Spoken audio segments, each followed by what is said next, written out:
Χρησιμοποιήσαμε μια έξυπνη αντιπλημμυρική φωλιά για την Πέρτη. Χρησιμοποιήσαμε ένα σιτηράν στάθμης νερού. Μια οθόνη OLED. Και 3 λαμπάκια. Η οθόνη OLED δείχνει τη σταθμή του νερού. Όταν η στάθμη του νερού είναι χαμηλά, ανάβει το πράσινο λαμπάκι.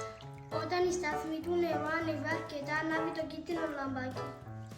Όταν η σταθμή του νερού ανέβει πιο επικίνδυνα, τότε ανάβει και σβήνει το κόκκινο λαμπάκι.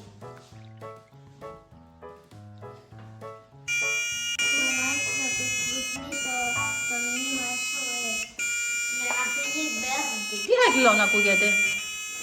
Πες δικαιώσει να λένε.